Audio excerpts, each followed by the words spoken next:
Santa Ana winds and extreme fire danger across SoCal.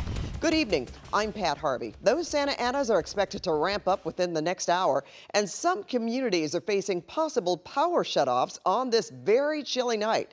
Our Lesley Marin talked to airport fire victims in the OC and IE who are worried about what those winds will be when they blow in. But we begin our team coverage with meteorologist Evelyn Taft. Ev is breaking down the timing and the strength in our next weather. Ev? Pat, I will tell you, we are looking at those Santa Ana winds kicking in tonight, lasting through tomorrow. And as far as strength, 45 to 65 miles per hour for the coast and valley, 60 to 80 miles per hour for the foothill and mountain communities. Red flag warnings already up. A lot of those warnings as far as wind goes, well, they're going to be going up shortly. And we've got critical fire danger because it's dry and windy and relatively warm as well. We're going to be running you through your wind futurecast, but just a reminder that red flag warnings are blanketing all of Southern California with the exception of the immediate coastline for the Santa Monica Bay into Orange County there, but pretty much everybody else affected.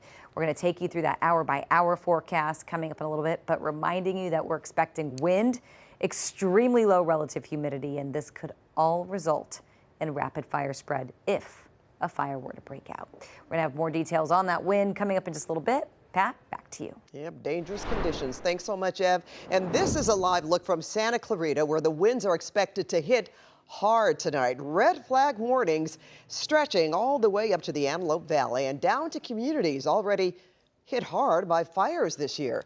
And KCAL News reporter Lesley Marin continues our team coverage. She's live from Lake Elsinore tonight, the scene of September's destructive airport fire, where people are once again preparing for the worst. Good evening, Lesley.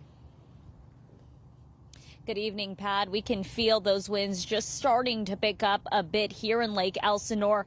But SoCal Edison considers this area here a high-risk fire zone. So people living through these neighborhoods are not only worried of possibly a fire sparking, but also worried about losing power possibly for days.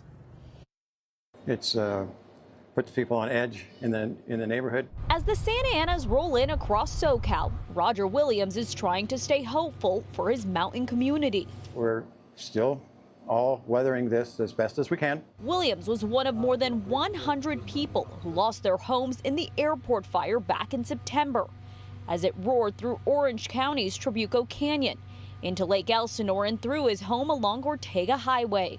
My home, my shop, we were there since the 70s. With so much of the land still charred, Williams, who works at the Hayfie Farms Mountain Market, is more worried now about power shutoffs. SoCal Edison has already alerted businesses and homeowners that they could face outages. Edison's just put out a warning that they're blanketing from 6 o'clock tonight till probably 9 o'clock tomorrow night. The Ortega Oaks 74 candy shop was luckily spared from the airport fire. But Ian Singleton says they were out more than $5,000 from a loss of inventory. And they worry more than a day of power shutoffs could have an impact on them once again. We know it's going to go down. If it goes down in the middle of the night, it's going to get cold enough, the refrigerators will stay the way they are. But when the sunlight comes up, we have to get the generators going again so we don't lose any more product in the refrigerators or freezers. And while it may not seem like much, it is for a community that is still very much recovering. It hasn't. But we still get people who ask every day whether the Ortega Highway is open, so we've lost commuter traffic on that. And when you go into El Carrizo Village, Decker Canyon, you just see everything that was decimated over there. Well, according to SoCal Edison here in Riverside County, more than 62,000 customers could face those power safety shutoffs in the next few days. Reporting live, Lesley Marin, KCAL News.